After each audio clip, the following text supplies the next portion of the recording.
In this exercise, I'm going to show you how to change this into this without using Illustrator or Photoshop. This transition is going to be made exclusively in InDesign without using the other two applications. Let's get started. Okay, first up, what we need to do is we need to add image to the top and the bottom of this image. So we're going to tap on the image. We're going to go up to Edit, drop down to Step and Repeat. We're going to make sure that the count is at 2. All right, we want to make sure that the vertical offset is 0. The horizontal offset is 0. We'll say OK. Now, it may look like nothing has changed, but in reality, there are 3 images here. So what we're going to do is on the very first image, the one that's stacked right on top, we're going to take it, we're going to close in to right about the top of those mountains right there. We're going to grab the center anchor point, put our finger on the Command key or the Control key if you're on a PC, click and drag that up to the margin. Click on the second item that's stacked. Again, we'll grab it from the top, bring it down to just below the shade in this image. Again, put our finger on the Command key or the Control key, click and drag and bring that down to the margin there.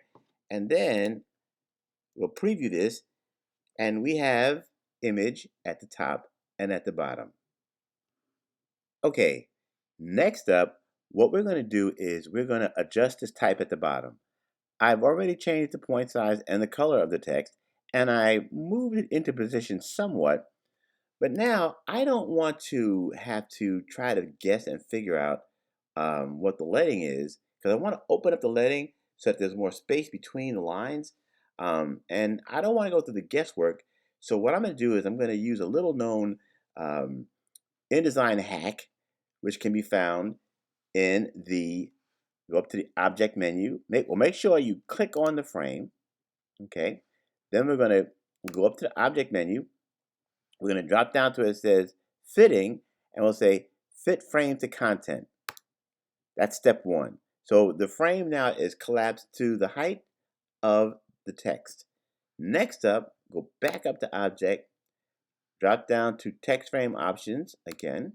Okay. And then we're going to say, all right, instead of having top, the alignment at the top, we'll say justify, and we'll say okay.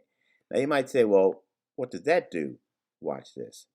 As I click on the bottom of the frame and I start to open up the frame, you're going to notice that it automatically changes the leading.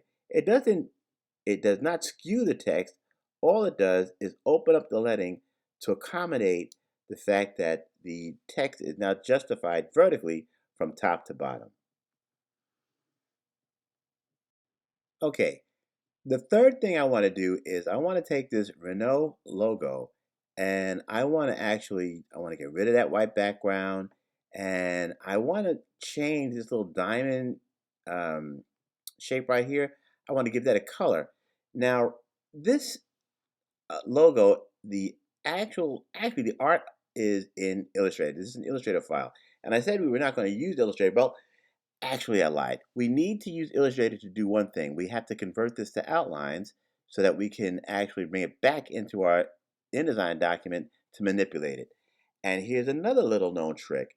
You can actually tap on the frame, go to the direct selection tool, so you tap on the image inside the frame, put your finger on these two modifier keys, the Option and the Command key if you're on the Mac, or the Alt and the Control key if you're on the PC, double click, and what that's going to do is it's going to open up the image in Illustrator.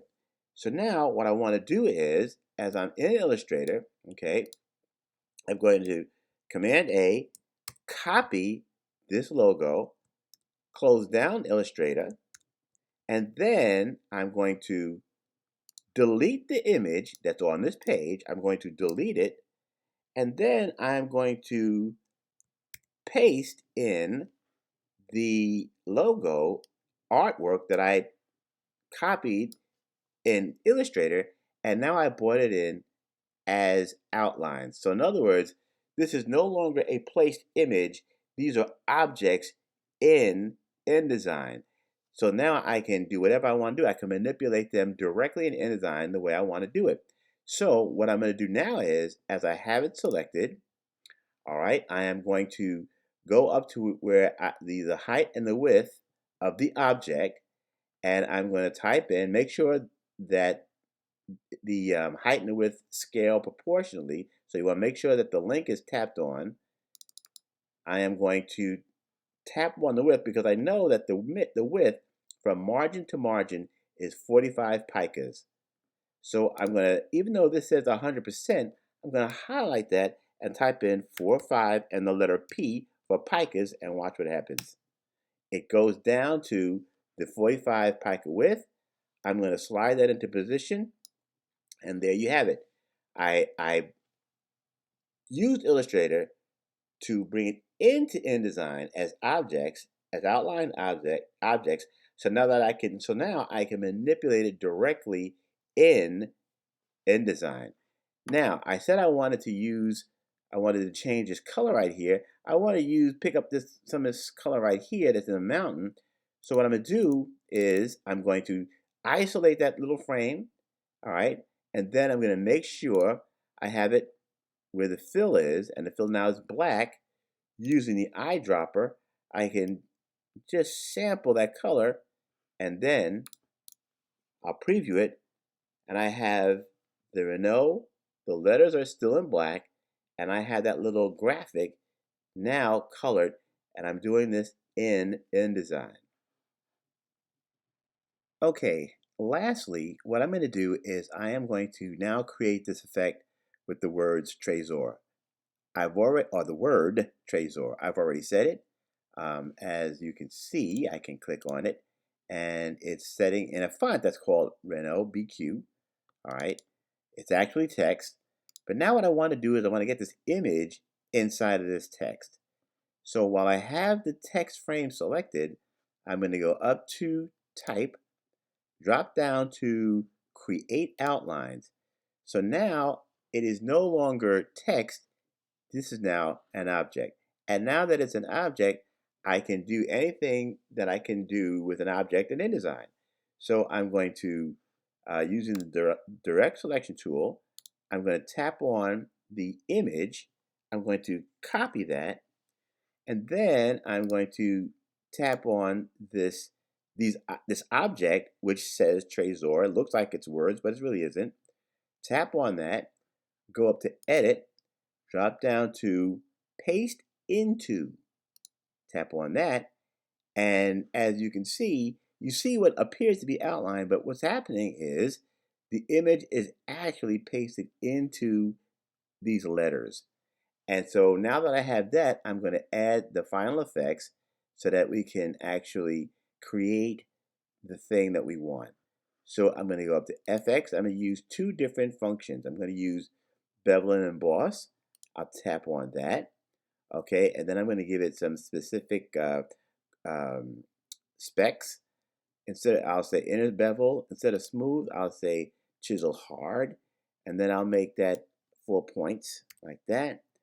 And then I'll keep the opacity where it is. Make sure it's yeah, I'll make sure that's normal. All right, as far as the highlight is concerned. And then I'm going to go down to where it says outer glow. All right. And then on the outer glow, what I'm going to do is I'm going to set it at, click on outer glow. Okay. And then I'm going to set that at 100%. Okay. And then I'm going to make the actual size. I'll make that, let's say, I'll make that 2 picas. All right. 2p. And then I'll say, let me make the spread 20%. All right. And then I will say, as far as the mode, I'll make that multiply. And then I'll go over to the color and make that black.